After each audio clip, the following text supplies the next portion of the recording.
大家好，我係 Tim Sir， 紅葉季節又嚟啦。今次會帶大家由大埔經九龍坑山行去流水響水塘，再去神秘嘅印度廟探秘。想知詳細點樣行，就跟住我啦。睇之前記得撳咗個鐘仔同訂閱喎。起點喺太和站，山徑嘅入口係喺大埔頭附近。先會登上玉秀峰，然後踏上仿如萬里長城嘅天梯，登上九龍坑山，跟住沿流水響郊遊徑落山，前往流水響水塘，欣賞一下平靜嘅水塘以及落雨松嘅美態，最後順路到訪一座有3級歷史建築嘅皇后山軍營印度廟。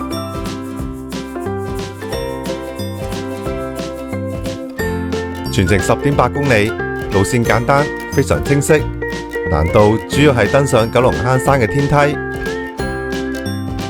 景點非常之多元化，有山景，有市區景，有天空之鏡嘅水塘，有儀態萬千嘅落雨松，有毀滅之神嘅印度廟，可謂包羅萬有，好精彩㗎！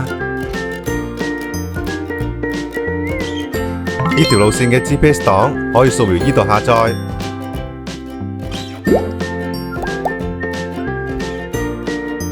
起點近太和港鐵站，喺 A 出口離開後，搵路落地下嘅巴士站。先靠住寶雅苑嘅屋苑邊行，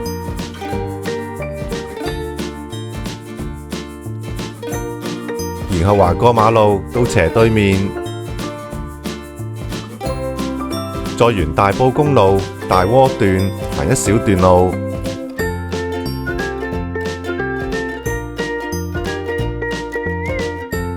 留意右手邊，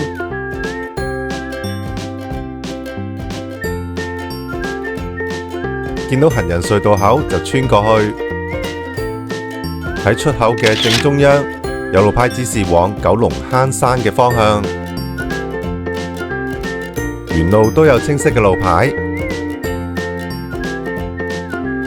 跟住經過大埔頭，亦係衛奕信徑第8段。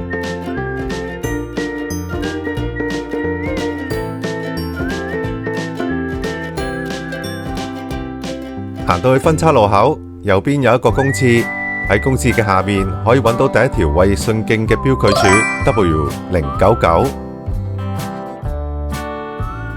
喺分岔路口中間放有路牌，繼續跟住路牌往九龍坑山嘅方向行，好快就行到山徑入口，旁邊有村屋。入口係一條長樓梯，迎住綠色嘅欄杆。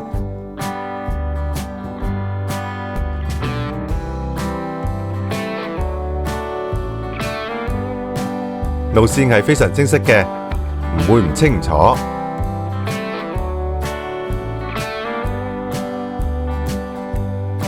前段嘅山徑都係以梯級為主，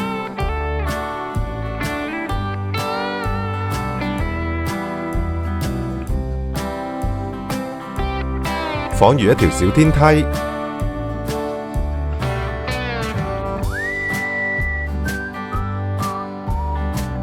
未踏上九龍坑山嘅天梯，已經有天梯影子啦。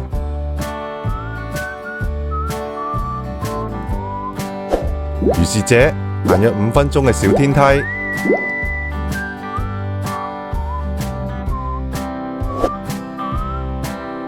途中除咗天梯之外，仲有少許平路同埋大大小小嘅晨運園地。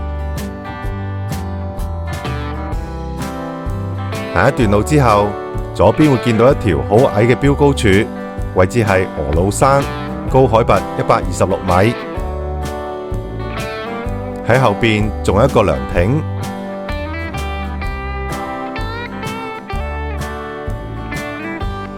過咗個小山頂之後，要落少少梯級。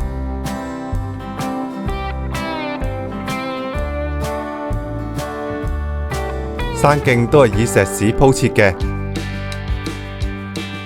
呢條路線係會經過衛奕信徑嘅標距柱 W099 到 W109。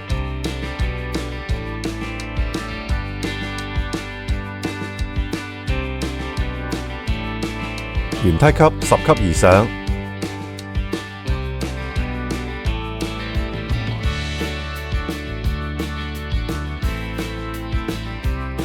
到處都有小涼亭。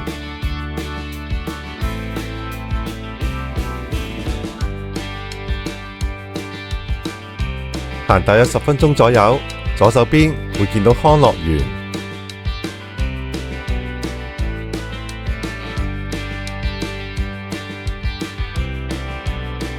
跟住走過一段平路，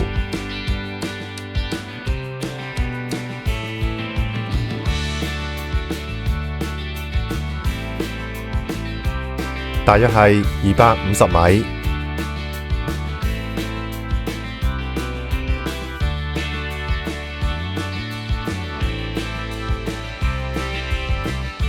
冇耐就嚟到一個分岔路口，左邊係傻人樂園，就係一個神運客樂園，亦係樂康樂園嘅捷徑。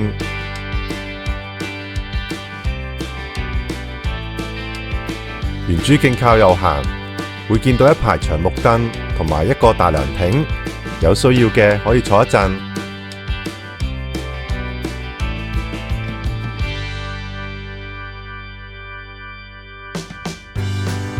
跟住會經過標距柱 W101，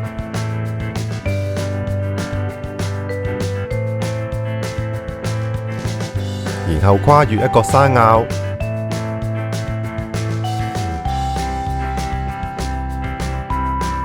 景觀非常開揚㗎，可以眺望到整個大埔。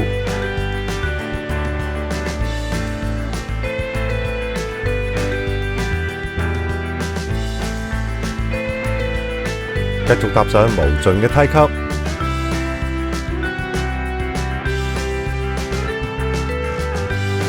望上去真係見唔到盡頭㗎。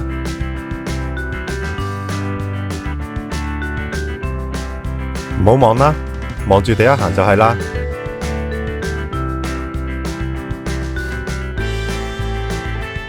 前段可以話係完全冇支路㗎。只要沿清晰嘅主徑一直行就得，係唔使怕迷路㗎。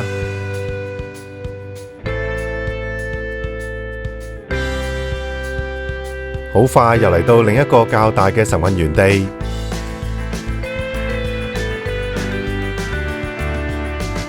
正面可以揾到一個往九龍坑山嘅指示牌。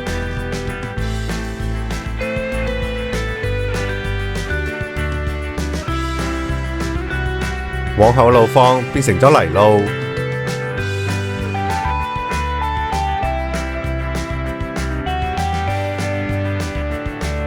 都算係平緩而行嘅。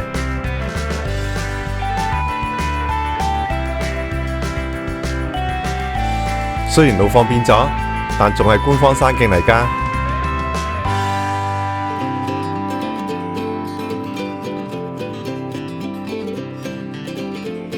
即將要登上嘅就係左邊嘅小山丘玉秀峰，以及後邊嘅九龍坑山。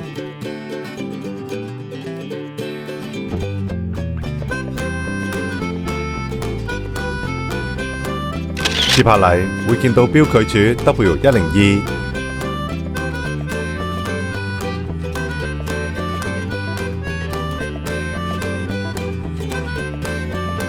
一步一步走近玉秀峰。大概仲有5分鐘就會到。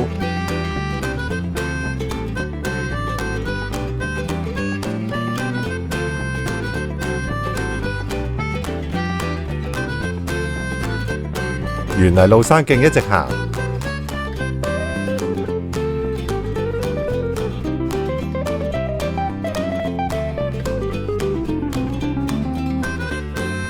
泥路山徑嘅後段係崎嶇少少嘅。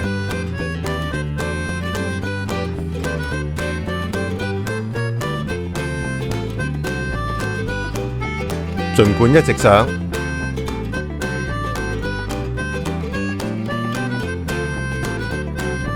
嚟路係直達山頂，唔係天梯嚟㗎。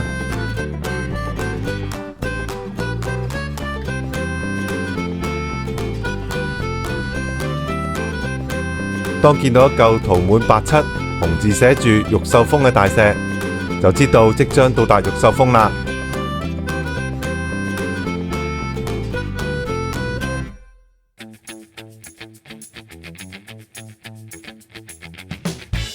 彎都唔使轉就到啦。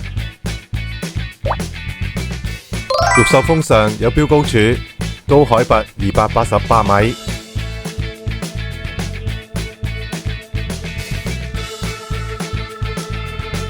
右邊可睇到大埔創新園，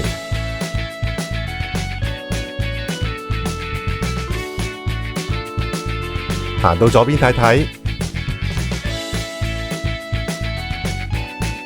左邊就係九龍坑嘅景色，對面嘅就係北大刀屻同大刀屻。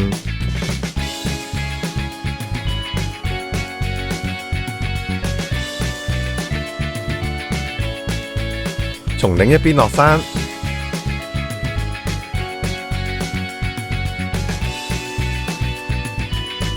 下一個目的地係九龍坑山，距離呢度大約係1.25公里。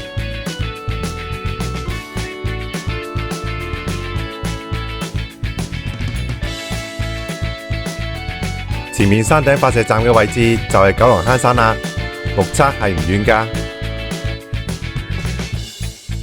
跟住嘅風景都非常遼闊，三門仔、馬屎洲、馬鞍山等都一覽無遺。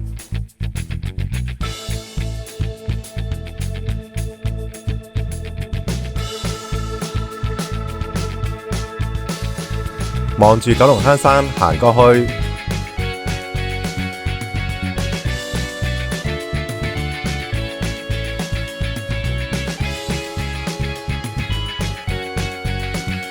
會經過標距柱 W103，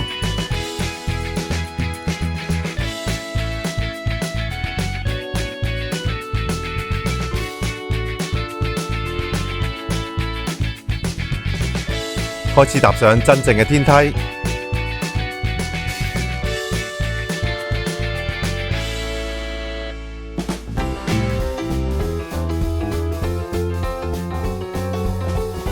真正嘅天梯挑戰，依家先至係戲肉。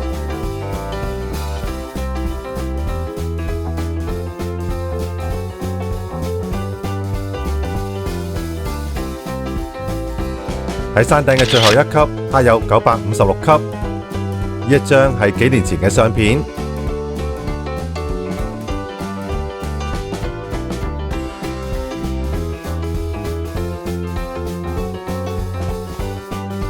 前方條天梯好似萬里長城咁樣，好有一種氣勢逼人嘅感覺。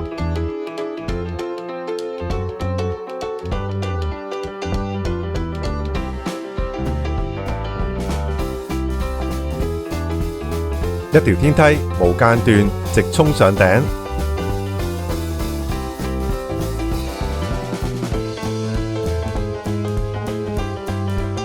橫跨整個山頭，正係九龍坑山嘅特色。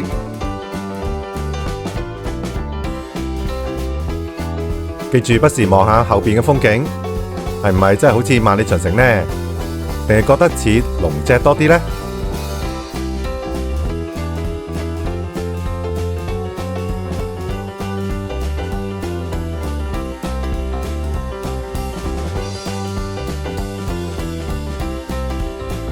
喺轉彎位置會見到標距柱 W104，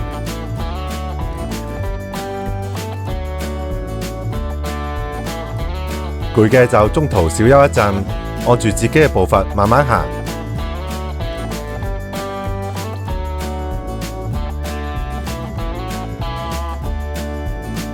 過咗筆直嘅天梯之後，已非常近九龍坑山嘅發射塔。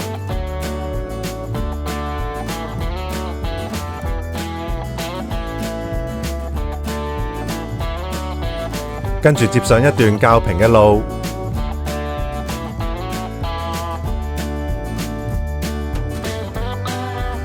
即使係梯級，亦係較緩嘅，唔係咁斜㗎喇。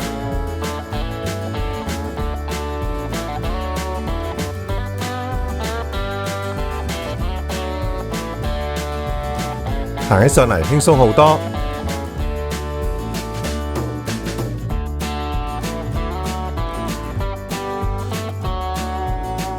好近啊，好近啊！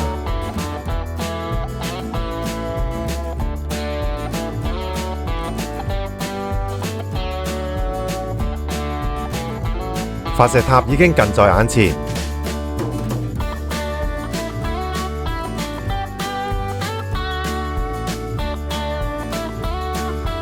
轉個彎就到㗎喇。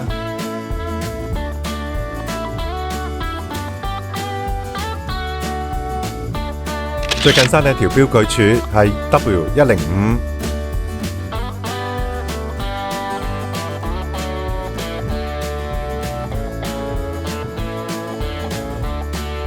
喺最後一級梯級，仲可隱約見到956級嘅刻字，旁邊放有詳細嘅路牌。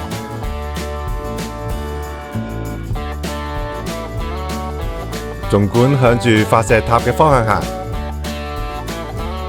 然後轉上喺八仙嶺郊野公園大牌坊右邊嘅一條方徑，行幾步就會到山頂。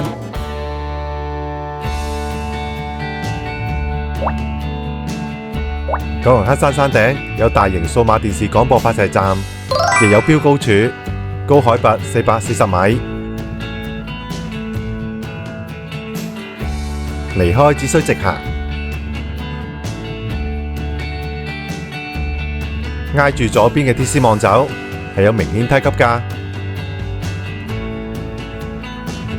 好輕鬆就可以返回主徑，亦開始咗衛奕信徑第9段。喺前面分叉路口，一邊係往沙羅洞，而另一邊係往流水響水塘，指示係十分清晰㗎。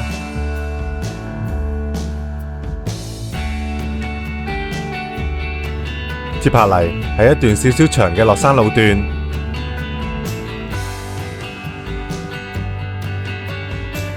大約係1.1公里嘅斜路。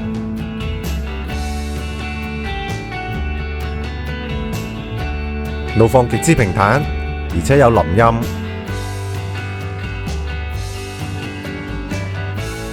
喺再入山徑之前，都係啲石屎斜路嚟㗎。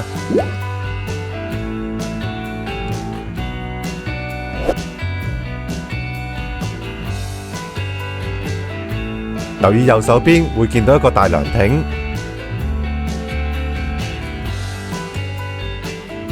涼亭後就係前往流水響嘅山徑。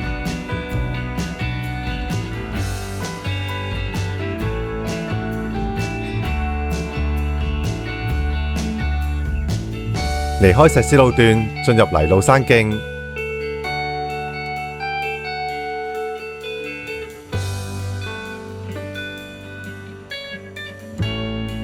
由分叉路口計，落到底約係1.9公里。慢慢落就約半小時。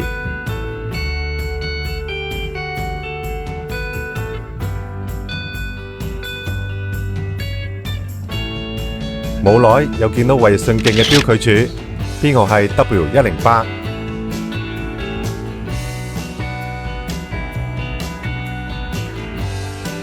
繼續往下走，都係平路嚟㗎。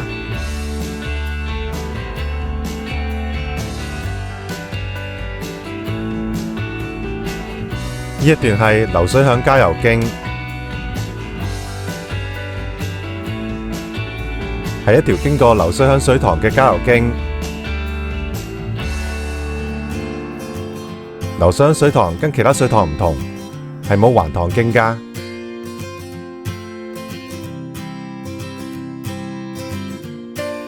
西北面係斷開咗㗎，就算兜遠一啲，都係冇山徑㗎。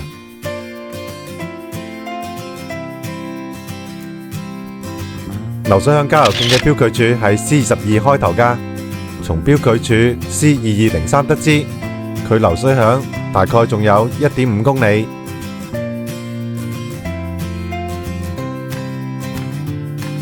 呢一段係有分叉路㗎，亦有幾條方徑，只要跟住路牌往流水響水塘行就得。主徑係非常清晰嘅，而方徑係非常朦朧㗎。係唔可能行錯嘅。轉眼間就會見到一條路線最後一條衛奕信徑嘅標距柱 W109。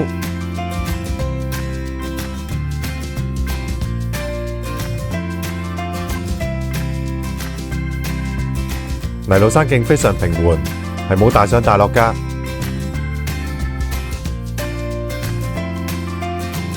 實際上係連上斜都冇嘅。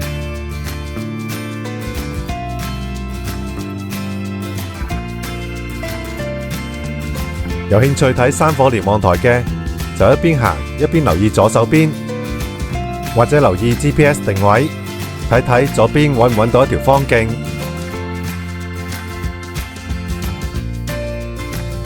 見到嘅方徑都係可以登上鶴藪山火連望台㗎，有興趣嘅就自行探索。幾步之後嚟到一個大分岔路口，靠右係往鶴藪水塘，靠左係往流水響水塘。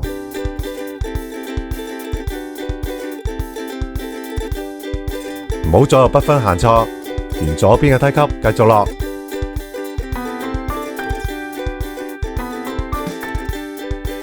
之後只會見到流水響郊遊徑嘅標距柱，因為衛奕信徑係去鶴藪水塘嗰邊㗎。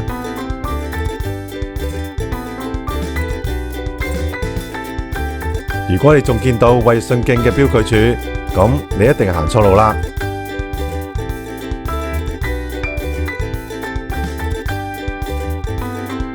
及早返轉頭啦，兩個水塘喺地圖睇落去，好似相距好近。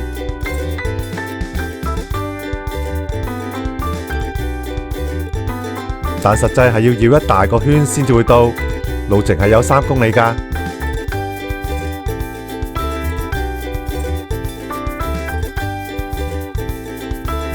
落山一段都係好好行嘅，緩坡冇急斜，亦冇天梯，而且林蔭好充足。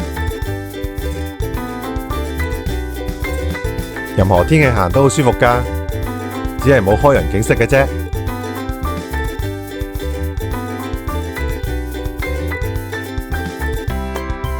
不斷落，不斷落，唔經唔覺就會行完呢一段2公里嘅山徑。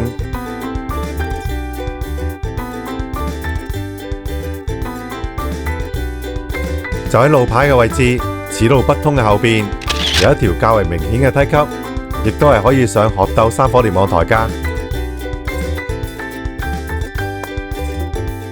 往後再冇分岔路㗎啦。仲會見到全程最後一條標距柱 C2201，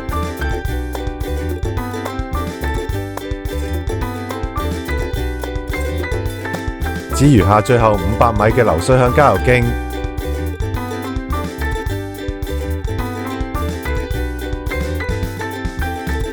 前方望到貌似八仙嶺嘅係華山，係冇8個山峰㗎，不過山形就非常之似。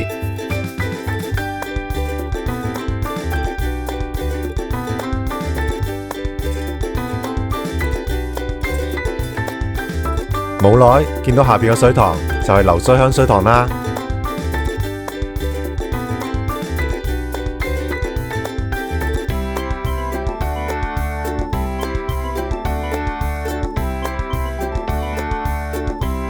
如是者繼續不斷落，轉個彎就會到㗎啦。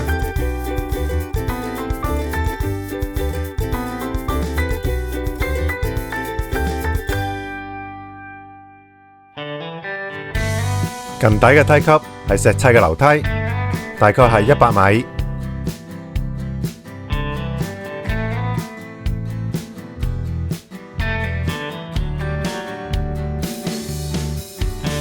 面前係最後一條長梯級，直落到水塘邊。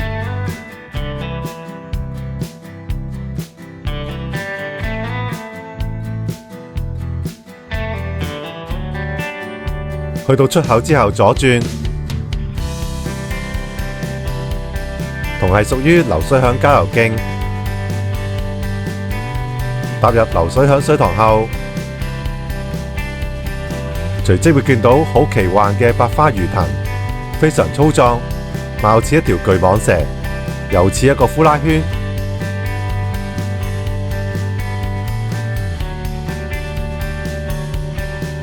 繼續繞住水塘行，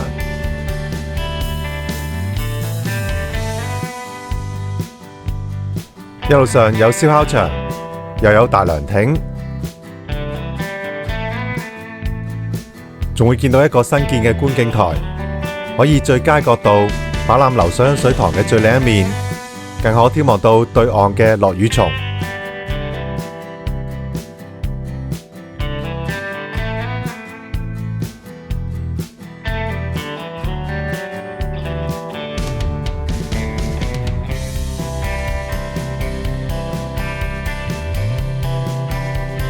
行去落羽松嗰邊，只有一條路，直行啦。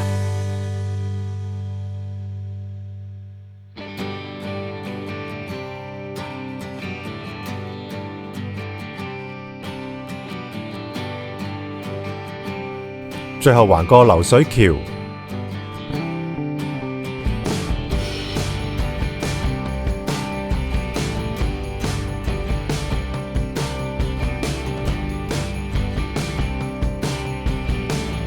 喺燒烤場往下走，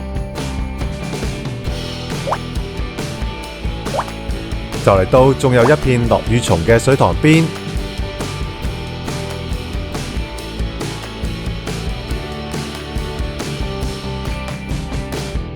水塘面非常平靜，係一片完美無瑕嘅天空之鏡。天氣仲未夠凍，落羽松顯得非常翠綠，但形態同樣幽暗萬千。只要天氣再凍啲，落羽松就會換上紅色衫，跟現時翠綠嘅顏色有着強烈嘅對比，秋意非常濃厚。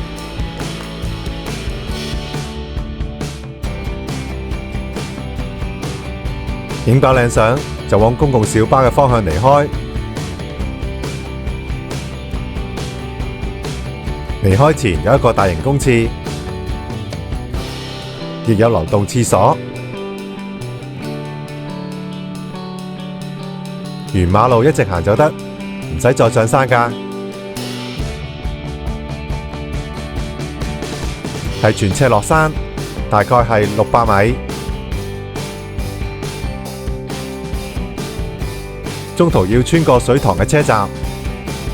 如果你只係想去流水響水塘郊遊，係可以直接搭的士去到車站㗎，咁樣老人家就舒服好多啦。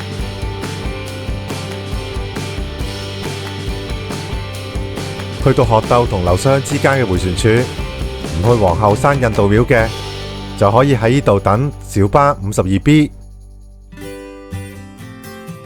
要留意喺假日，小巴必定會滿座，建議前往上一個站喺鶴藪總站上車，或者直接搭的士離開。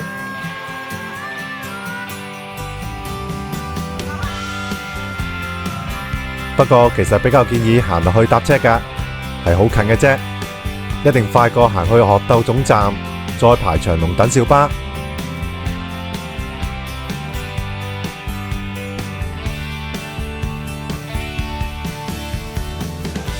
只需沿馬路直落，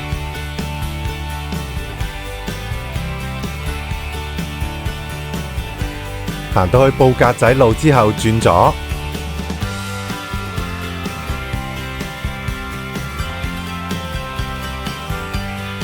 呢度有好幾個貨倉，要特別小心大型車輛出入。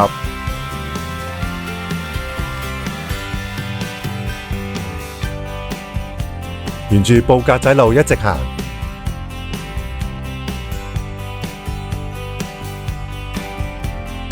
前面就係皇后山村，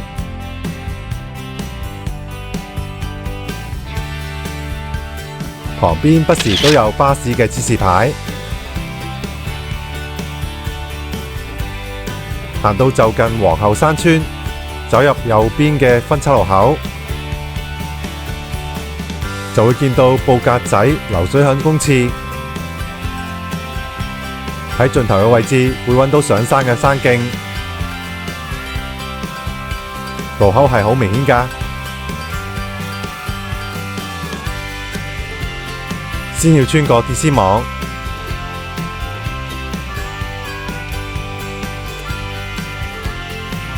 然後只要沿鐵絲網邊行。呢條路係未有皇后山村嘅時候都已經有㗎喇，所以係一條舊嘅荒徑嚟㗎，係好清晰嘅，只係草叢多咗少少嘅啫。唔想去嘅就喺石屎路繼續上斜，就會見到小巴站同巴士站㗎喇。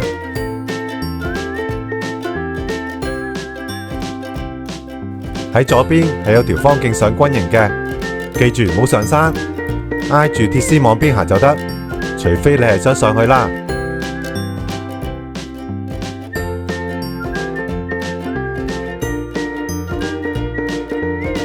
前後冇行錯嘅話，2-3分鐘就會見到印度廟。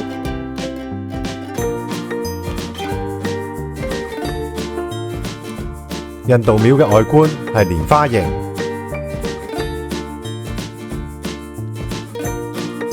喺門外掛有一個簡單嘅介紹牌。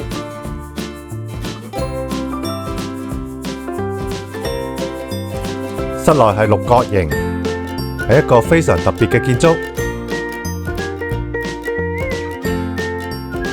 皇后山軍營印度廟係喺1960年代落成，係俾駐守軍營嘅尼泊爾啹喀兵供奉印度教毀滅之神，最終喺香港回歸前1年起空置，現評為3級歷史建築物。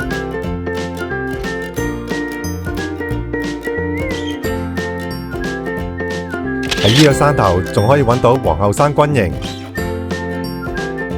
營房上都有編號，分別係76、77、78、A4。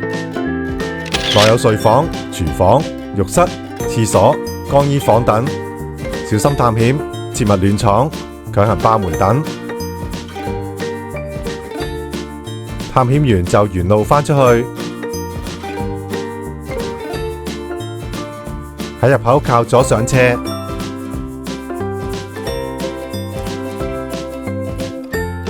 然後轉左，就可以揾到小巴站往上水。總站必定有位，班次頻密，非常方便，所以即使唔去印度廟，都值得行落嚟皇后山村搭車㗎。